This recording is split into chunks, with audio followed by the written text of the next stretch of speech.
오늘 말씀 창세기 44장 14절부터 34절까지의 말씀입니다. 유다와 그의 형제들이 요셉의 집에 이르니 요셉이 아직 그곳에 있는지라 그의 앞에서 땅에 엎드리니 요셉이 그들에게 이르되 너희가 어찌하여 이런 일을 행하였느냐 나 같은 사람이 점을 잘 치는 줄 너희는 알지 못하느냐 유다가 말하되 우리가 내 주께 무슨 말을 하오리이까 무슨 설명을 하오리이까 우리가 어떻게 우리의 정직함을 나타내리이까 하나님이 종들의 죄악을 찾아내셨으니 우리와 이 잔이 발견된 자가 다 내 주의 노예가 되겠나이다. 요셉이 이르되 내가 결코 그리하지 아니하리라. 잔이 그 손에서 발견된 자만 내 종이 되고 너희는 평안히 너희 아버지에게로 도로 올라갈 것이니라. 유다가 그에게 가까이 가서 이르되 내 주여 원하건대 당신의 종에게 내 주의 귀에 한 말씀을 아뢰게 하소서. 주의 종에게 노하지 마소서. 주는 바로와 같으심이니이다. 이전에 내 주께서 종들에게 물으시되 너희는 아버지가 있느냐 아우가 있느냐 하시기에 우리가 내 주께 아뢰되 우리에게 아버지가 있으니 노인이요 또 그가 노년에 얻은 아들 청년이 있으니 그의 형은 죽고 그의 어머니가 남긴 것은 그뿐이므로 그의 아버지가 그를 사랑하나이다 하였더니 주께서 또 종들에게 이르시되 그를 내게로 데리고 내려와서 내가 그를 보게 하라 하시기로 우리가 내 주께 말씀드리기를 그 아이는 그의 아버지를 떠나지 못할지니 떠나면 그의 아버지가 죽겠나이다. 주께서 또 주의 종들에게 말씀하시되 너희 막내 아우가 너희와 함께 내려오지 아니하면 너희가 다시 내 얼굴을 보지 못하리라 하시기로 우리가 주의 종 우리 아버지에게로 돌아 올라가서 내 주의 말씀을 그에게 아뢰었나이다. 그 후에 우리 아버지가 다시 가서 곡물을 조금 사오라 하시기로 우리가 이르되 우리가 내려갈 수 없나이다. 우리 막내 아우가 함께 가면 내려가려니와 막내 아우가 우리와 함께 가지 아니하면 그 사람의 얼굴을 볼 수 없음이니이다.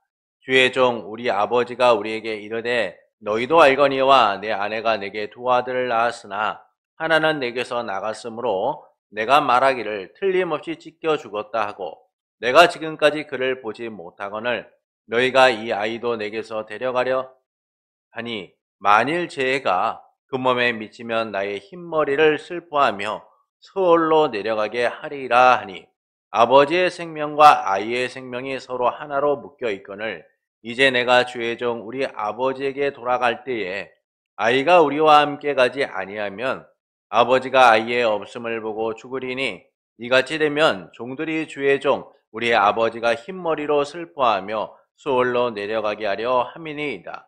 주의 종이 내 아버지에게 아이를 담보하기를 내가 이를 아버지께로 데려오지 아니하면 영영이 아버지께 죄짐을 지리이다 하였사오니 이제 주의 종으로 그 아이를 대신하여 머물러 있어 내 주의 종이 되게 하시고 그 아이는 그의 형제들과 함께 올려 보내소서.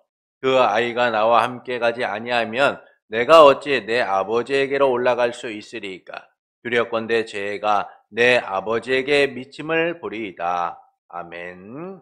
우리는 상황과 환경에 따라서 쉽게 포기하거나 변할 때가 많습니다. 그러나 하나님께서는 영원하신 뜻을 따라서 변함없는 사랑으로 우리를 언약의 계승자로 삼으셨죠. 전적으로 부패하고 무능력할 수밖에 없는 우리를 예수 그리스도 안에서 예정하셔서 십자가의 공로로 예수님의 십자가의 공로로 우리를 자녀 삼아 언약의 계승자가 되게 하셨습니다.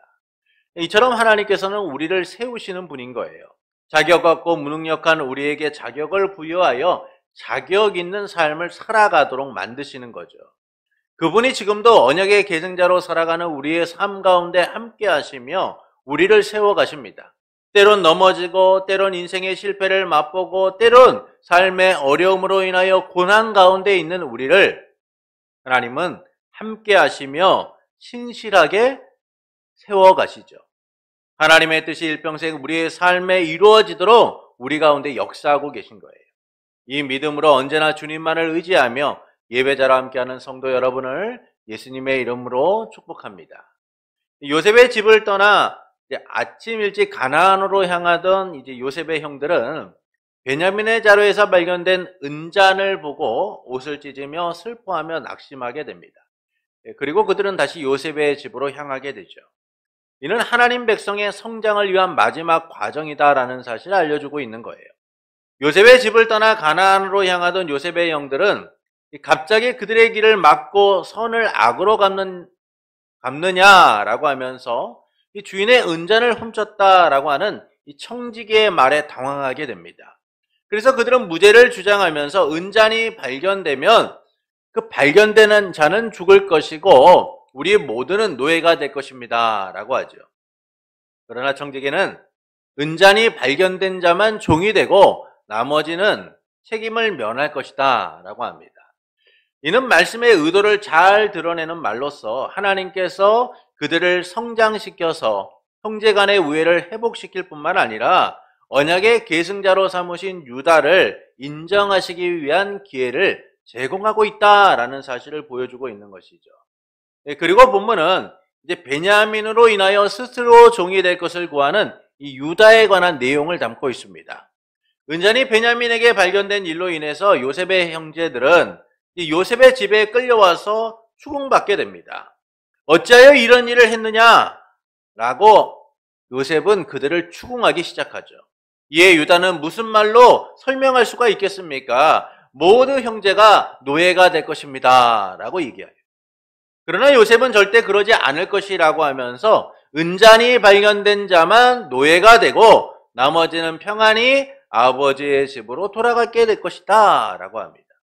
이에 유다는 요셉에게 노하지 말고 자기 말을 들어달라 라고 하면서 지난날 요셉이 그들의 아버지와 베냐민에 대하여 물었던 일과 그로 인해 베냐민이 오게 된 과정을 설명하면서 아버지의 생명과 아이의 생명이 서로 하나로 묶여 있어 아이가 돌아가지 않으면 아버지가 죽을 것이다 라고 하죠. 그러면서 자신이 아이를 책임지고 데려갈 것을 약속했고 그렇지 않으면 아버지에게 죄를 짓게 되는 것이다 라고 하면서 베냐민을 대신하여서 자신이 종이 될 것이다 라고 합니다.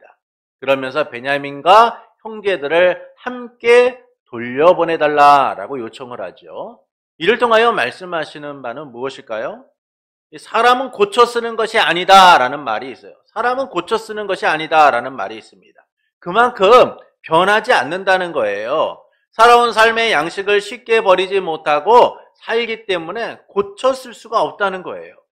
북이스라엘의 선지자였던 호세아는 하나님으로부터 충격적인 말씀을 듣게 됩니다. 거룩하고 경건해야 될 자신에게 하나님께서 음란한 여자를 아내로 맞아 음란한 자식들을 낳으라 라고 말씀하죠. 이 말씀대로 호세아는 고멜이라는 여인을 아내로 맞아 가정을 이루게 됩니다. 말씀에 순종하여 결혼했지만 두 아이의 어머니가 되고 자기의 아내가 된 고멜을 호세아는 아끼며 사랑을 했죠. 그런데 호세아가 배신을 당합니다.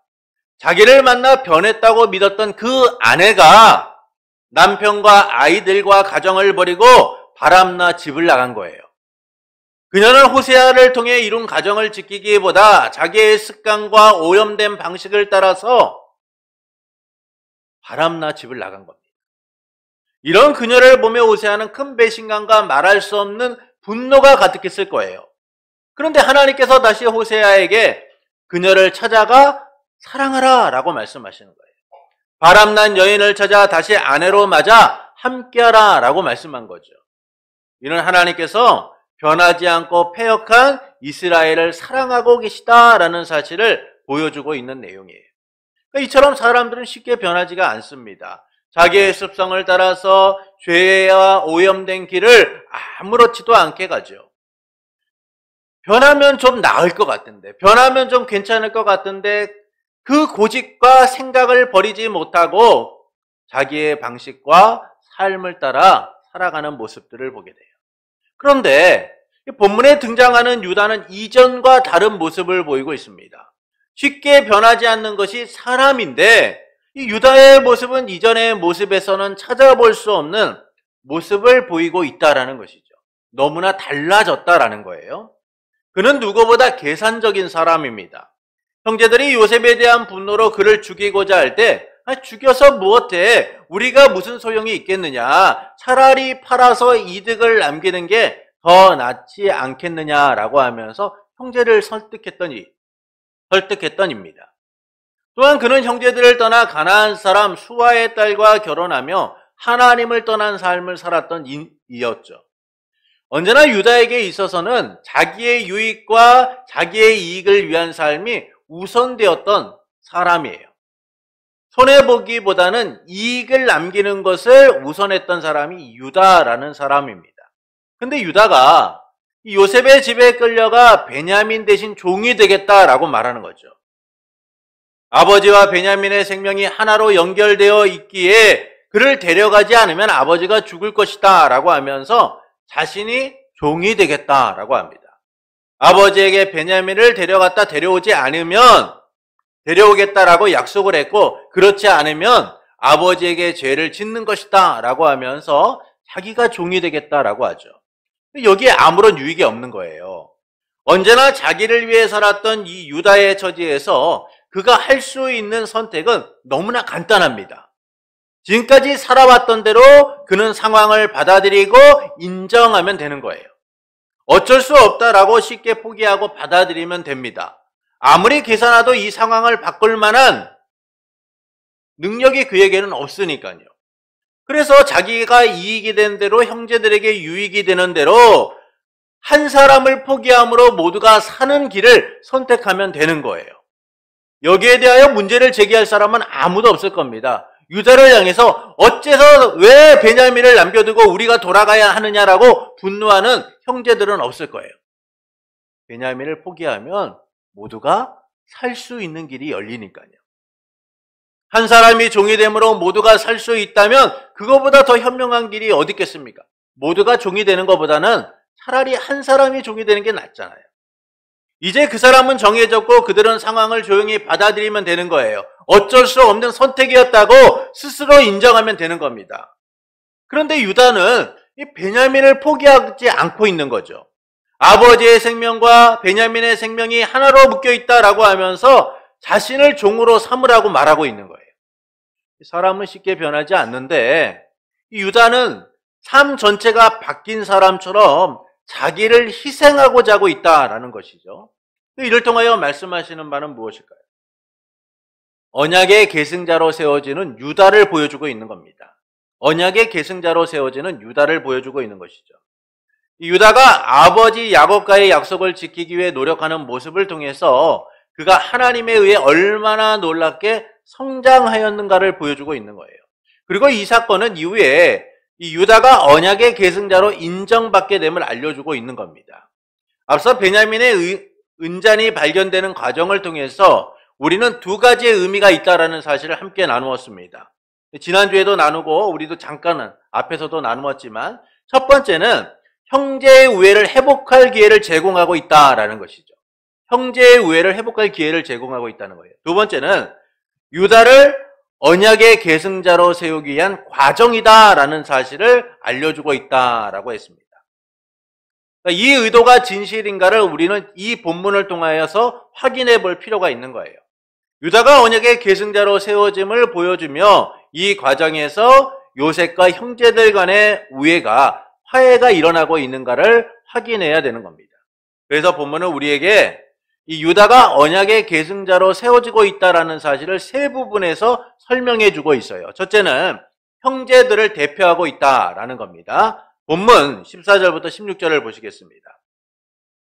유다와 그의 형제들이 요셉의 집에 이르니 요셉이 아직 그곳에 있는지라 그의 앞에서 땅에 엎드리니 요셉이 그들에게 이르되 너희가 어찌하여 이런 일을 행하였느냐? 나 같은 사람이 점을 잘 치는 줄 너희는 알지 못하느냐? 유다가 말하되 우리가 내 주께 무슨 말을 하오리까? 무슨 설명을 하오리까? 우리가 어떻게 우리의 정직함을 나타내리까? 하나님이 종들의 죄악을 찾아내셨으니 우리와 이 잔이 발견된 자가 다 내 주의 노예가 되겠나이다. 요셉에게 끌려와 추궁을 받게 되자 이를 해결하기 위하여서 유다가 앞장을 서서 답변을 합니다. 그런데 여기서 우리가 주목해야 될 부분이 14절에 나와요. 유다와 그의 형제들이라는 표현이에요. 그들에 대하여 말할 때 이전의 말씀에서는 요셉의 형들이 또는 그들이라는 표현으로 함께 사용되었습니다. 누구를 대표해서 말하고 있는 것이 아니라 그 형제들을 하나의 모습으로서 설명해주고 있었어요. 그런데 베냐민이 은잔이 발견된 이후에 어떻게 표현되냐 하면 유다와 그의 형제들이라는 표현을 사용하고 있다는 것이죠. 이는 이 이야기가 유다를 주목하고 있다라는 사실을 우리에게 알려주고 있는 거예요. 그리고 유다에 의하여 진행되고 있다라는 것을 보여주고 있는 것이죠. 그리고 유다는 형제들을 대표하여 요셉에게 말하게 됩니다. 이처럼 유다는 형제들을 대표하는 인물로서 설명되어지고 있는 거예요. 그러나 이는 단순히 위기에 처한 형제들을 유다가 대표하고 있다라고 말하고 있는 것이 아닙니다. 그가 언약의 계승자로서 세워지고 있다라는 사실을 보여주고 있는 것이죠. 유다는 형제 중에서 네 번째예요. 그 앞에는 루멜이 있고 시므온이 있고 레위가 있습니다. 근데 유다가 형제들을 대표하여서 이 문제를 적극적으로 해결하고 있다라는 것은 유다가 갖는 상징성을 의미하는 것이죠. 또한 그가 아버지 야곱과 베냐민을 책임질 것을 약속했기 때문이다라는 사실도 우리는 앞의 말씀을 통하여서 생각해 볼 수가 있어요. 이 점에서 유다는 실질적인 형제들의 대표로서 그 일을 감당하고 있다라는 것이죠. 그러나 이는 더 나아가서 언약의 계승자로서 그가 세워지고 있다라는 사실을 보여주고 있는 겁니다. 둘째는 아버지와의 약속을 기억하고 있다라는 것이죠. 추궁하는 요셉에게 유다는 무슨 말을 하며 죄가 없다는 것을 어찌 보여주겠습니까? 하나님께서 우리의 죄를 드러내셨으니 우리 모두를 노예로 삼아주십시오 라고 요청을 합니다. 그런데 요셉은 은잔을 발견한 사람만 노예가 될 것이다 라고 하고 나머지는 모두 아버지의 집으로 돌아가게 될 것이다 라고 하죠. 모두가 종이 될 상황에서 한 사람의 희생만으로 구원을 받게 된 거예요. 그러나 유다는 생명을 걸고 요셉에게 나아가 한 말씀만 아뢰겠다라고 하면서 노여워하지 말라라고 합니다. 그러면서 지난날 처음 요셉을 만났을 때 아버지와 아우의 안부를 물었었던 일, 그리고 요셉이 베냐민을 데려오라고 했던 일, 유다가 이 요셉과의 사이에서 있었던 일들을 열거하면서 그들이 다시 곡식을 구하러 오기 위하여 어떤 일이 있었는가를 설명하게 되죠. 그리고 유다는 아버지의 생명과 이 베냐민의 생명이 하나로 묶여 있으니 그를 데려가지 않으면 아버지가 죽을 것이다 라고 하면서 아버지와 자신과 아버지와의 약속을 기억하게 됩니다. 본문 30절부터 32절을 보시겠습니다. 아버지의 생명과 아이의 생명이 서로 하나로 묶여 있거늘 이제 내가 주의 종 우리 아버지에게 돌아갈 때에 아이가 우리와 함께 가지 아니하면 아버지가 아이의 없음을 보고 죽으리니 이같이 되면 종들이 주의 종 우리 아버지가 흰머리로 슬퍼하며 스올로 내려가게 하매니이다. 주의 종이 내 아버지에게 아이를 담보하기를 내가 이를 아버지께로 데리고 돌아가오지 아니하면 영영이 아버지께 죄짐을 지리이다 하였사오니. 유다는 베냐민이 없으면 아버지가 죽을 것이다 라고 하면서 아버지와의 약속을 떠올리고 있는 거예요. 그것을 기억하여서 요셉에게 이야기해주고 있는 것이죠. 이처럼 유다는 아버지 야곱과의 약속을 기억하며 요셉에게 생명을 걸고 말하고 있는 겁니다. 한 사람의 희생을 통하여 모두가 살 수 있는 상황에서 유다는 아버지와의 약속을 기억하며 어떻게든 베냐민을 살리고자 하고 있는 것이죠. 유다는 아버지 야곱과의 약속을 기억하여 최선을 다하고 있다라는 거예요. 이는 단순히 야곱과의 약속을 기억했다라고 말하는 것이 아니라 그가 약속의 신실한 이행자이며 언약의 계승자로서 세워지고 있다라는 사실을 보여주고 있는 것이죠. 그리고 우리가 지금 볼 셋째 부분에서 유다가 언약의 계승자로서 자격을 얻게 됨을 우리는 보게 됩니다. 셋째, 약속을 지키기 위하여 종이 되고자 했다라는 거예요. 본문 33절부터 34절을 보시겠습니다. 우리 말씀을 함께 읽겠습니다. 이제 주의 종으로 그 아이를 대신하여 머물러 있어 내 주의 종이 되게 하시고 그 아이는 그의 형제들과 함께 올려보내소서. 그 아이가 나와 함께 가지 아니하면 내가 어찌 내 아버지께로 올라갈 수 있으리이까. 두렵건대 제가 내 아버지에게 미침을 버리이다. 아버지 야곱과의 약속을 기억한 유다는 여기에 멈추지 않고 베냐민을 살리기 위하여 자신을 종으로 삼아달라라고 합니다. 누구보다 계산적이고 자기의 이익을 우선했던 이 유다가 아버지와 베냐민의 생명을 지키기 위하여 자기 희생을 하고 있다라는 것을 보여주고 있는 것이죠. 시기와 질투, 욕심으로 요셉의 아픔을 외면하고 그를 종으로 팔자고 했던 이 유다가 베냐민이 종이 될 상황에서 자기가 종이 되겠다라고 말하고 있는 거예요. 이 얼마나 놀라운 일입니까?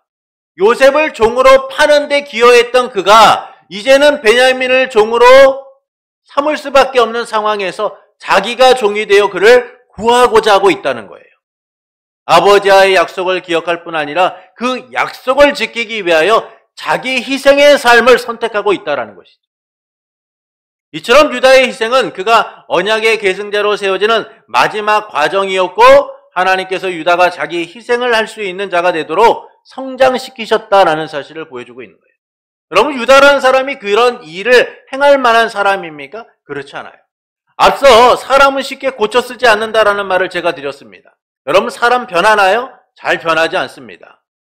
잘 변하지 않기 때문에 우리는 상처 있고, 잘 변하지 않기 때문에 사람 때문에 힘들고, 잘 변하지 않기 때문에 사람 때문에 아파할 때가 많죠. 그렇다고 한다면 유다도 변하지 않는 모습이 나타나야 돼요. 그런데 이 유다가 얼마나 놀라운 모습으로 변합니까? 자기를 희생하는 자, 자기를 종으로 내어주는 자로 변했다는 거예요. 이것은 유다가 자기 스스로 변하고자 해서 된 게 아니에요. 하나님이 유다의 삶 가운데 그를 만지셔서 언약의 계승자답게 세우셨다라는 사실을 보여주고 있는 것이죠. 오직 은혜로 자신만 알던 그가 이제 비로소 형제를 사랑할 수 있는 자가 된 거예요. 계산적이었던 그가 계산하지 않는 삶이 무엇인가를 보여주는 자로 세워졌다라는 것이죠. 하나님의 은혜로. 하나님이 그를 성장시켜 언약의 계승자로 세워가고 계심을 보여주고 있어요. 그리고 이 일을 통해서 베냐민의 자루에 숨겨뒀던 은잔의 의도가 드러나기 시작하는 거예요. 이런 유다의 모습에 요셉은 감정을 주체하지 못하고 자신을 알림으로 형제간의 회복이 일어나게 됩니다. 본문 창세기 45장 1절부터 3절, 5절을 보시겠습니다. 45장 1절부터 3절 보시겠습니다. 요셉이 시종 짓는 자들 앞에서 그 정을 억제하지 못하여 소리질러 모든 사람을 자기에게서 물러가라 하고 그 형제들에게 자기를 알리니 그때 그와 함께한 다른 사람이 없었더라. 요셉이 큰 소리로 우니 애굽 사람에게 들리며 바로의 궁중에 들리더니 요셉이 그 형들에게 이르되 나는 요셉이라 내 아버지께서 아직 살아계시니까 형들이 그 앞에서 놀라서 대답하지 못하더라. 5절을 보시겠습니다. 당신들이 나를 이곳에 팔았다고 해서 근심하지 마소서, 한탄하지 마소서. 하나님이 생명을 구원하시려고 나를 당신들보다 먼저 보내셨나이다. 요셉은 자기를 노예로 팔게 했던 이 유다가 베냐민을 지키고자 하는 모습을 통하여 감동받게 돼요. 그래서 그는 자신의 감정을 억제하지 못하고 형제들에게 자기를 고백하는 거죠. 그리고 이 모든 일이 하나님의 주권하에 있었다라는 사실을 그는 고백하게 됩니다. 이처럼 하나님께서 베냐민의 은잔을 숨겨두는 이 일을 통하여 형제간의 우애를 회복시키시고 있음을 보여주고 있는 것이죠. 그리고 요셉은 비로소 잃어버린 형제들을 찾게 되었고 진정한 형제 사랑의 삶을 살아가게 됩니다. 그리고 자기 희생을 통해 야곱과 베냐민을 살리고자 종이 되려고 했던 유다는 이 일을 계기로 해서 언약의 계승자로서 인정받게 됐죠. 창세기 46장 28절은 이 부분을 잘 보여주고 있어요. 창세기 46장 28절입니다. 야곱이 유다를 요셉에게 미리 보내어 자기를 고센으로 인도하게 하고 다 고센 땅에 이르리. 야곱이 요셉의 소식을 듣고 고센 땅으로 이주하게 되면서 야곱이 유다를 요셉에게 먼저 보냈다라고 얘기합니다. 이는 야곱이 유다를 형제의 대표로서 인식하고 있다라는 사실을 보여주고 있는 것이죠. 아들들의 대표로서 유다를 인식하고 있었다는 거예요. 또한 언약의 계승자로 그를 인정하고 있었다라는 사실을 보여주고 있어요. 그래서 야곱은 그의 생이 마치는 그 순간 이 유다에 대한 예언을 이렇게 하게 됩니다. 창세기 49장 8절부터 12절입니다. 우리 교독해서 읽어보겠습니다. 유다야, 너는 내 형제의 잔송이 될지라. 내 손이 내 원수의 목을 잡을 것이요 내 아버지의 아들들이 내 앞에 절하리로다.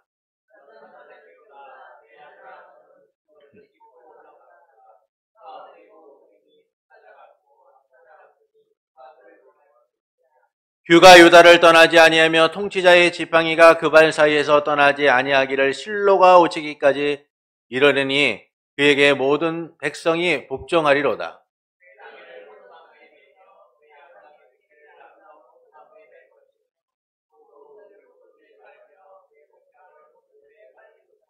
그의 눈은 포도주로 인하여 붉겠고 그의 이는 우유로 말미암아 희르다.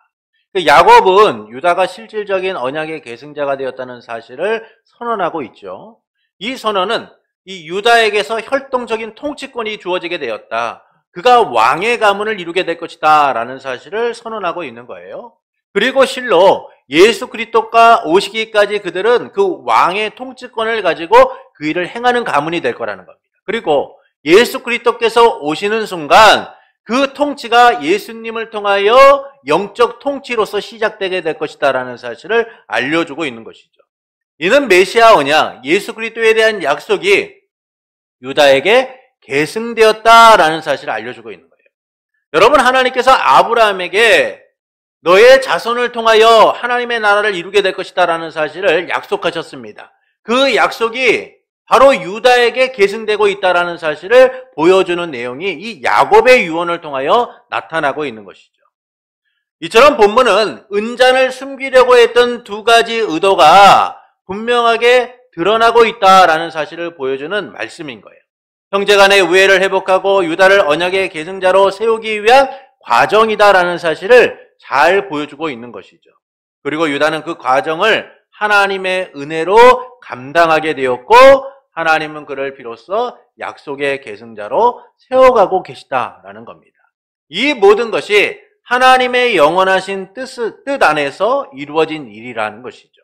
그리고 하나님께서는 언약의 계승자로 세우신 이 유다를 통하여 이 땅 가운데 예수 그리스도를 보내셨고 예수님께서는 유다의 혈통을 잇는 영적 통치를 이루심을 통하여 하나님의 나라의 왕으로서 우리 가운데 그 일을 행하신 거죠.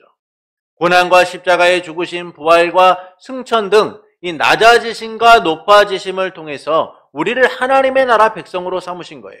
그리고 우리 안에 하나님의 나라를 이뤄서 그분의 영적인 통치가 영원토록 하나님 안에서 이루어지도록 우리 가운데 역사하고 계신 겁니다. 이처럼 하나님께서는 영원하신 뜻을 따라 유다를 언약의 계승자로 삼으셨고 또한 우리 주 예수 그리스도 안에서 우리를 언약의 계승자로 삼아 함께하고 계신 거죠. 이 점에서 유다의 이야기는 우리라는 부패하고 부도덕한 존재들이 어떻게 하나님 안에서 언약의 계승자가 되는가를 알려주고 있는 거예요. 하나님의 은혜로 하나님이 세워가심을 통하여 우리가 비로소 언약의 계승자가 되었다라는 겁니다. 이를 통하여서 하나님께서는 우리가 어떻게 살아가기를 원하실까요? 날 세우시는 주님을 바라보기를 원하시는 거예요. 끊임없이 우리를 자라게 하시는 주님, 우리의 삶을 성장시키시는 주님, 우리의 인생을 붙들고 계신 하나님을 바라보기를 원하시는 겁니다. 하나님의 택한 백성은 모두 그분의 주권적 섭리 안에서 자라게 되어 있죠. 내가 혼자의 힘으로 살아가는 것 같지만 하나님이 우리의 인생을 붙드셔서 우리의 삶을 이끌어가고 계신 거예요. 언제나 자비롭고 인자하신 하나님의 인도하신 가운데 우리가 살아가고 있는 겁니다. 하나님께서 영원하신 그분의 뜻을 따라서 우리와 함께 하시고 역사하고 계신 거죠. 어릴 적 아이들은요, 넘어지는 법부터 배우게 됩니다. 넘어지지 않고는 일어설 수도 걸어갈 수도 없으니까요. 그러나 아이들이 일어서기 위해서는요, 언제나 아이들의 손을 잡아주는 이 부모의 손길이 있어야 돼요. 부모가 없다면 아이들은 일어날 수 없습니다. 부모가 없다면 아이들은 걸을 수가 없어요. 다시 일어날 힘도 용기도 얻을 수 없죠. 그래서 부모의 응원과 손길은 아이들이 다시 일어날 힘이 되고 능력이 되는 거예요. 그리고 아이들은 넘어진 자리에서 그 부모의 손을 잡고 일어나게 됩니다.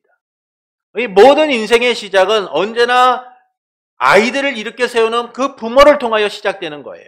그리고 넘어질 때마다 힘들 때마다 위로하고 힘이 되는 그 부모의 응원을 받으며 아이들은 자라게 되고 성장하게 되는 것이죠.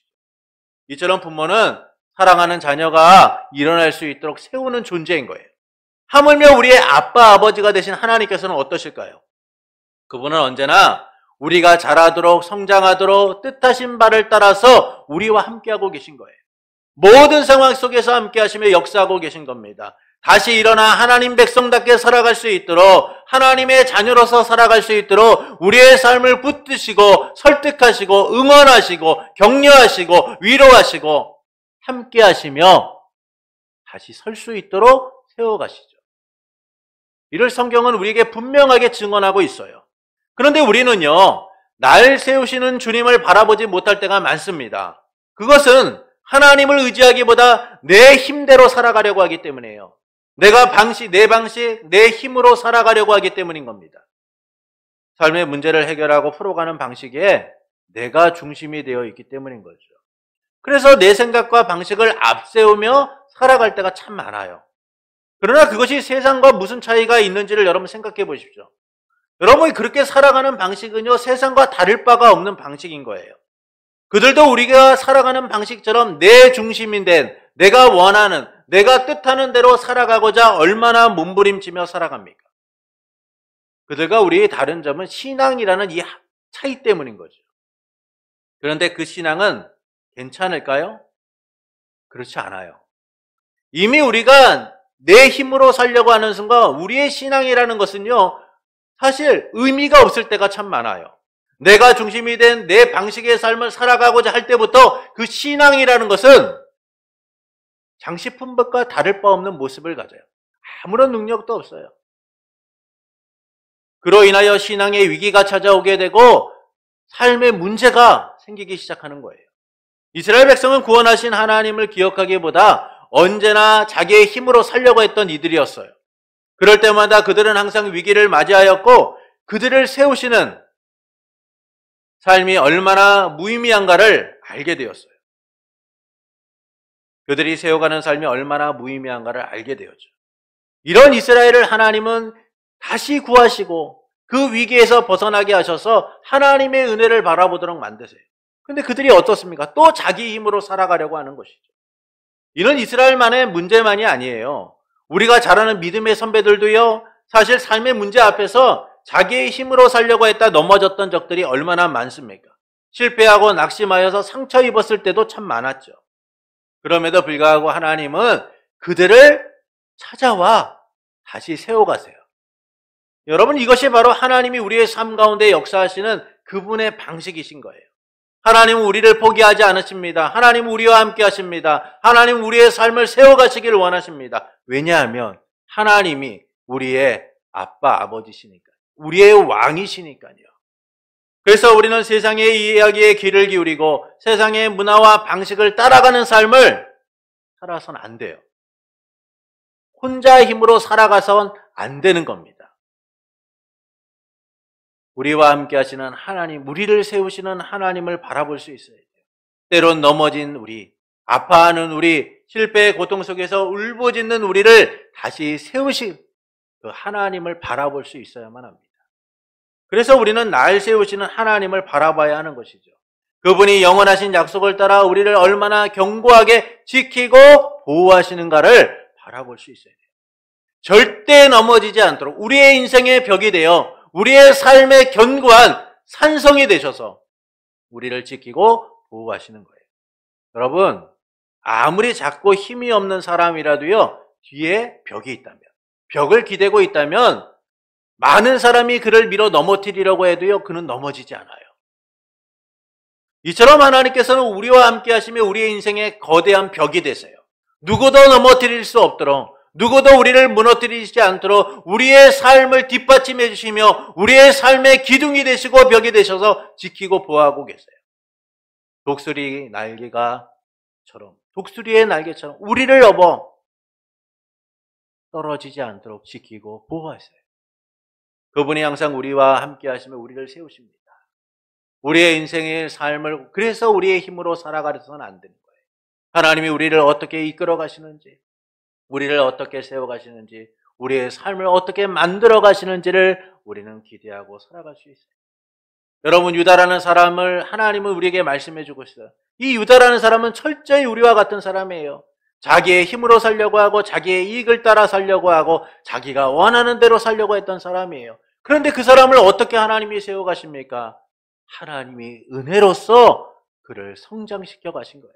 여러분, 우리도 마찬가지입니다. 우리가 살아가는 것 같은 이 삶 속에 하나님은 오늘도 우리를 성장시켜 이전보다는 더 하나님을 바라보게 하시고 하나님의 자녀로 살아가는 삶을 살아가도록 만드시는 거죠. 그러므로 뜻하신 바를 따라 언약 안에서 우리를 세워가시는 하나님을 바라보는 성도가 되시는 것은 어떨까요? 자기 힘으로 살려가는 이 세상의 방식이 아니라 하나님을 의지함으로 그분이 세우시는 삶을 바라보는 성도가 되시는 것은 어떨까요?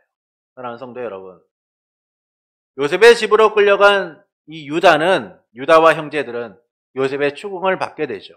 그때 유다가 나서서 요셉에게 자신이 온 배경과 베냐민을 데려오게 된 배경과 함께 자기를 종으로 삼아달라라고 합니다. 이는 언약의 계승자로 세워지는 유다를 보여주고 있는 것이죠.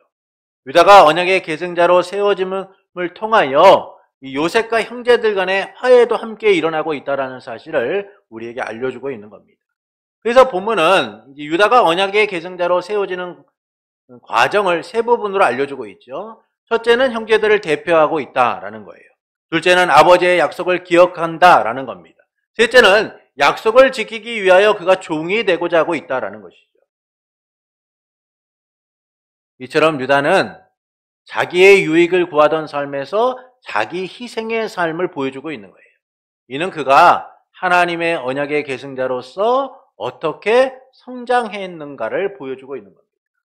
이 일로 요셉은 감정을 억제하지 못하고 자신의 정체를 드러내 형제 간의 화해와 회복을 이루게 되죠. 또한 유다는 이후 형제들을 대표하는 인물로 쓰이게 되고 야곱의 유언을 통하여서 그가 언약의 계승자임을 선언받게 됩니다.